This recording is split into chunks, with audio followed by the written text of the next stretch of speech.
জোর আমাদের দেশে যারা অস্থিতিশীল পরিবেশ তৈরি করতে চাচ্ছে, হাদি ভাইকে যারা হত্যা করেছে, নির্বাচন যারা বানচাল করতে চাইছে,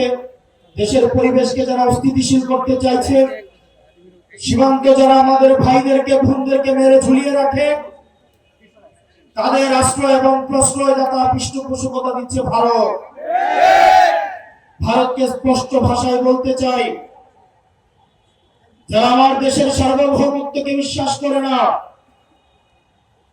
যারা আমার দেশের সম্ভাবনাকে বিশ্বাস করে না,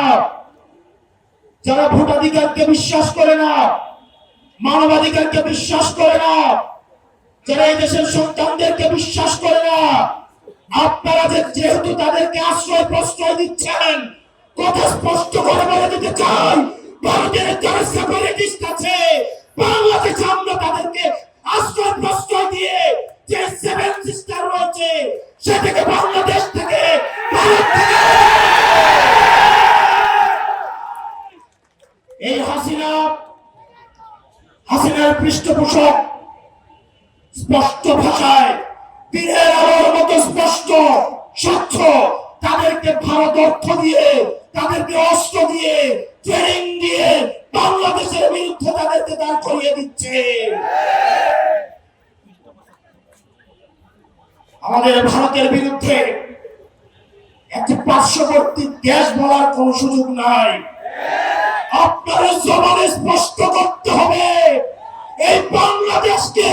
ভারত একটা ফিলিস্তিন বানাইতে চায়। এই নির্বাচন কমিশন মাত্র একটি সংখ্যা। অথবা নির্বাচন কমিশন হাদির মৃত্যু নাকি একটি বিচ্ছিন্ন ঘটনা। এই স্পাইনলেস মেরুদণ্ডবিহীন ইলেকশন কমিশনার আমরা এমন একটি বিচ্ছিন্ন ঘটনা তোমার সাথে ঘটে যদি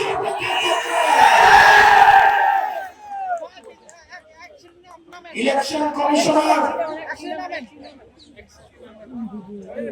কাদের প্রেসক্রিপশনে নিয়োজিত, কারা তাকে নিয়োগ করেছে, এরকম ইলেকশন কমিশন শাহবাগ থেকে শহীদ মিনার পর্যন্ত যোগ্য ইলেকশন কমিশনার খোঁজে পাওয়া যাবে। কিন্তু আমার ভাই হাদি যে অনন্তকালের উদ্দেশ্যে যাত্রা করেছে, আমার ভাই হাদিকে আর খুঁজে পাওয়া যাবে না। প্রিয়মুক্তি কমিশনের জনতা, আপনারা জানেন আমাদের দেশে এক শ্রেণীর আওয়ামী লীগ রয়েছে, তারা শিক্ষক পরিচয়ে বিশ্ববিদ্যালয়গুলোতে কার্যক্রম পরিচালনা করে, যারা টকশোজীবী নামে হচ্ছে টেলিভিশনগুলোতে হত্যার বৈঠকে উৎপাদন করে, যারা নাট্যকর্মী পরিচয়ে,